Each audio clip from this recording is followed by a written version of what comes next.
va? Ouais, ça va. Bonjour.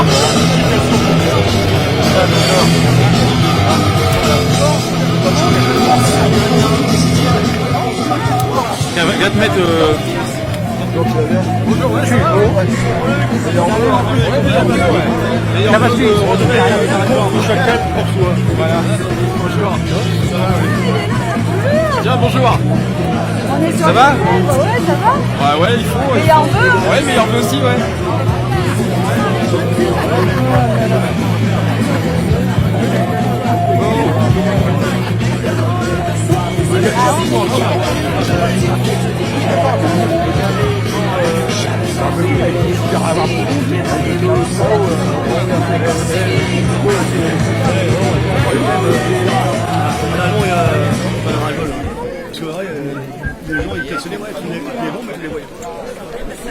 Bon, une fois de plus, merci à tous d'être venus. Alors, l'Union locale souhaite ses meilleurs vœux à tous les travailleurs, évidemment. On leur souhaite une grande année de lutte et de victoire. Donc, c'est une nouvelle journée de manifestation contre la réforme des retraites qui nous réunit aujourd'hui. Donc, on en a discuté un petit peu en AG tout à l'heure, avant de commencer, effectivement, sur Fécamp, organiser la lutte et mettre en place des actions comme des blocages, c'est compliqué. Il n'empêche que déjà les effets positifs de cette lutte se font déjà sentir. Depuis un mois environ, on approche d'une dizaine de salariés qui nous ont contactés pour se syndiquer, donc qui viennent de boîtes différentes. On a même un demandeur d'emploi. Donc ça, ce sont les effets positifs. C'est ça le plus important, parce qu'on est face à un pouvoir très organisé. Donc nous, le rôle des syndicats, c'est de reconstruire de la base, d'organiser un maximum de travailleurs pour instaurer le rapport de force nécessaire à la victoire du prolétariat. Alors si je vais m'abstenir de prédire l'issue de cette bataille sur les retraites, parce que tout est possible, il y a une chose dont je suis sûr, c'est qu'à la fin, c'est nous qui allons gagner, c'est le peuple qui gagnera. Parce que non seulement nos revendications, elles sont légitimes, mais l'histoire l'a prouvé à de nombreuses reprises, les tyrans, les despotes, les régimes corrompus, tous les systèmes se sont écroulés. Et souvent même, ils ont été renversés par le peuple lui-même.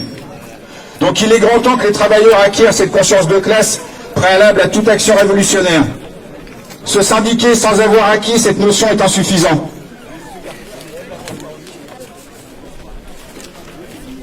Le syndicat, c'est un outil. Après, il y a différentes façons de l'utiliser. Et c'est cette conscience de classe, donc cette nécessité de s'organiser pour mener la lutte de classe, c'est cette idée-là qui fait la différence. Je le répète, le syndicat, il est un outil, il appartient à chacun de se battre pour son émancipation et l'émancipation de tout le prolétariat. Et j'emploie ce mot-là consciemment. Faut plus qu'on ait peur des mots. Prolétariat, révolution, socialisme. Bon, ça, on sait pourquoi maintenant on a peur d'employer ce mot-là. Mais pouvoir aux travailleurs, tous ces mots, ce sont devenus des gros mots dans le langage commun. C'est pourtant le langage commun à tous les travailleurs. Rendez-vous compte, ce projet de régression sociale sans précédent nous est vendu avec le slogan « Tous, ils nous le disent, pour plus de justice sociale ». Est-ce qu'on va laisser ces voyous, ces criminels utiliser nos slogans, nos valeurs, pour mettre en place leur massacre de la République, sous prétexte que nous sommes trop heureux pour mettre en avant notre histoire, nos aînés et notre rhétorique? Nous sommes des prolétaires, nous devons être révolutionnaires et nous devons impérativement nous débarrasser du capitalisme. C'est pourquoi, avec nos moyens, nous continuerons quoi qu'il en coûte à organiser la lutte sur Fécamp, aujourd'hui, demain, aussi longtemps que nécessaire. Pour cela, nous mettrons tout en œuvre pour organiser les travailleurs du privé comme du public, des grosses entreprises comme les travailleurs isolés, organiser les privés d'emploi qui revendiquent légitimement le droit à travailler tout simplement, mais aussi les retraités. Nous voulons, mais nous avons déjà des pistes de travail, mettre en place des projets de création de reprise d'entreprise sous forme coopérative. Nous sommes contre ce système, mais pas seulement. Nous avons autre chose à proposer. Et la CGT, à l'exemple des Fralib ou des Madeleine Jeannette, a ce savoir-faire. Voilà, la lutte continue et continuera. J'aimerais à présent dire un mot sur la fonction publique. Donc déjà, la CGT et deux autres syndicats ont quitté la table des négociations sur le sujet justement des retraites. J'ai déjà parlé à maintes reprises que la loi du 6 août 2019 sur la transformation de la fonction publique aura des conséquences catastrophiques sur les agents, mais aussi sur la qualité du service public rendu aux usagers. Les premiers décrets commencent à pleuvoir. Depuis le 1er janvier, on a la possibilité de recourir à des ruptures conventionnelles dans la fonction publique. Donc, à une époque où des procédés draconiens sont mis en place à l'encontre des demandeurs d'emploi, on permet à des dizaines de milliers d'employeurs publics de négocier des départs au chômage à des prix battant toute concurrence. Voilà. Donc, c'est un non-sens total. L'ouverture des emplois permanents ou contractuels. Ça aussi, c'est-à-dire c'est fini pour les agents publics de pouvoir envisager d'avoir une carrière, une évolution de carrière surtout. Ça, c'est terminé. Il faudra un jour être capable d'organiser tout ça, mes camarades. Sinon, ce matin, j'ai eu la surprise d'avoir un appel téléphonique de l'attaché parlementaire de Madame la députée, Madame Kerba. Donc, il voulait me... Ouais, tu vois, hein, je vais prendre la grosse tête, ça continue. Mais en tout cas, il m'a appelé pour me dire que Madame Kerba avait envoyé un courrier à Laurent Petracheski afin de l'alerter justement suite, et c'est ça, j'ai vu que j'avais des collègues des ordures ménagères qui étaient présents. Elle a fait un courrier justement à la CGT, on a un certain nombre de revendications justement sur ces métiers pénibles, les égoutiers, le traitement des déchets, le ramassage des ordures ménagères.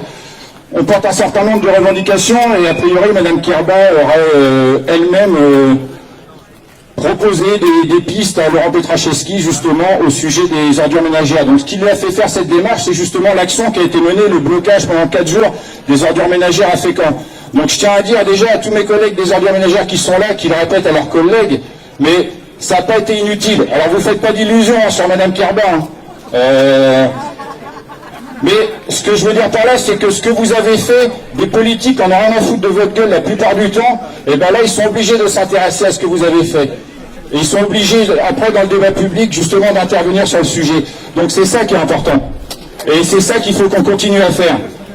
Donc, on en a profité, effectivement, parce que là on est en train de mener un bras de fer avec la municipalité et la majorité de Mme Wansbach au niveau des aides à domicile du CCAS. Donc on a profité pour alerter la députée là-dessus, si elle peut mettre la pression à Mme Wansbach, c'est le moment. Ils nous ont proposé de nous rencontrer, donc moi j'ai demandé s'ils souhaitaient rencontrer la CGT ou tout le monde. Alors tout le monde. Je dis qu'effectivement, nous, on ne serait pas contre qu'ils reçoivent aussi des représentants de la CGT, mais aussi des représentants du syndicat solidaire, qui reçoivent, elle m'a dit FO aussi, j'ai dit FO si vous voulez, CFDT s'ils sont là, nous on s'en va, et aussi des représentants des Gilets jaunes de Fécamp. Donc voilà, alors, on n'est pas les perdreaux de l'année, hein. On lui a dit, je lui ai dit que j'étais conscient qu'il y avait des élections très bientôt au niveau local, et que si c'était juste un plan de com pour dire, vous voyez, je discute avec la CGT, on travaille ensemble pour l'avenir, c'est pas la peine, nous, la CGT, on ne soutiendra aucun candidat aux élections municipales qui se profilent. Il faut que les choses elles soient claires. On a chacun nos opinions en tant que les camarades, mais la CGT ne donnera aucune consigne de vote et n'appellera à voter pour personne. Voilà, donc ça, il faut que ce soit bien clair. Que par contre, si effectivement elle veut nous rencontrer pour vraiment entendre les propositions qu'on a et voir, pourquoi pas faire remonter nos revendications dans le débat à l'Assemblée nationale, dans ce cas-là, on n'est pas contre la rencontrer, mais si c'est pour autre chose que ça, on lui a dit que c'était pas la peine. Voilà. Bon, on a du mal à la voir, on l'a sollicité plusieurs fois, elle n'a jamais voulu nous rencontrer. Aujourd'hui, c'est elle qui nous sollicite pour nous rencontrer. Ça veut dire que... Ah, il n'y a déjà plus de batterie. Bon, bah, non, ouais, c'est celui-là, il déconne, en fait, il tient pas la charge. Ouais, c'est pas. En tout cas, ça veut dire que ce qu'on fait là depuis le 5 décembre, il faut continuer parce que ça a quand même un impact. Voilà, donc baissons pas les bras, continuons la lutte. Il faut convaincre tout le monde dans... Merci. Il faut convaincre encore un maximum de personnes, ça c'est le travail du quotidien, dans toutes les boîtes, un maximum de collègues de se mettre en grève, de participer au rassemblement, manifestation, voilà. Il faut continuer la bagarre, on lâche rien, on peut gagner, franchement, je suis persuadé qu'on peut gagner, donc ne lâchons rien, continuons, et après il y aura encore des combats à mener tous ensemble, voilà. Je passe, Sophie, tu veux le... Samedi prochain, pardon, oui, samedi, dans 2 jours, à 10h30 est organisé un rassemblement manifestation devant l'hôtel de ville. Donc 10h30 dans 2 jours samedi. C'était une initiative suite à une AG des enseignants du lycée. Mais évidemment, il ne s'agit pas de faire une manif et d'un rassemblement que de profs, surtout pas. On a besoin d'être unis et de rassembler tous les secteurs. Et là, on voit bien que là, on est vraiment à un moment très déterminant où ceux qui sont en grève depuis le 5 décembre, les cheminots, la RATP, ils commencent à montrer des signes de fatigue et ils ont besoin que ça s'élargisse. Là, c'est ce que font les raffineries depuis mardi jusqu'à demain. Dans l'éducation aussi, il y a encore des grévistes. Il y avait encore des grévistes lundi. Il y en a encore aujourd'hui, il y en aura encore demain. Il faut que la grève s'étende et il ne faut surtout pas laisser ces secteurs isolés. Et en tous les cas, il ne faut rien lâcher jusqu'au retrait de la réforme.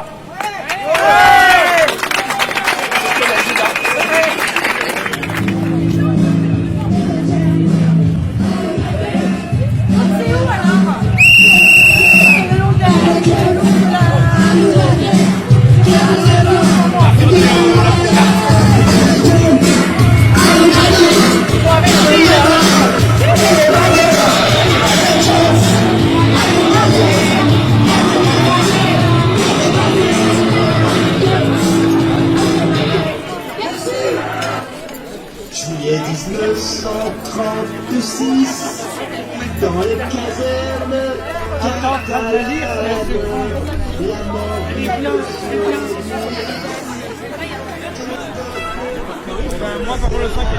Votez Georges Marchais.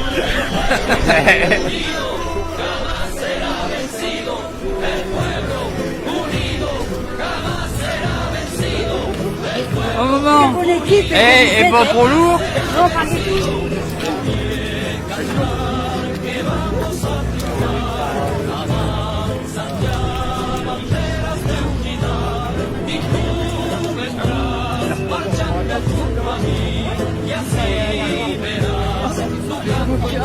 Trop tard, je t'ai filmé avant. Voilà. Ouais.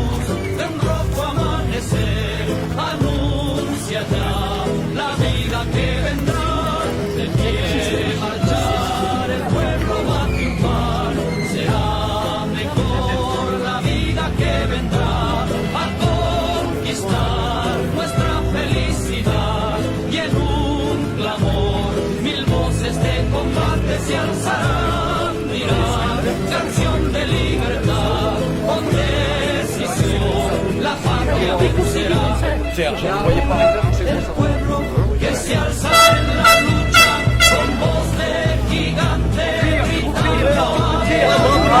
Hey, vous êtes en plein dedans.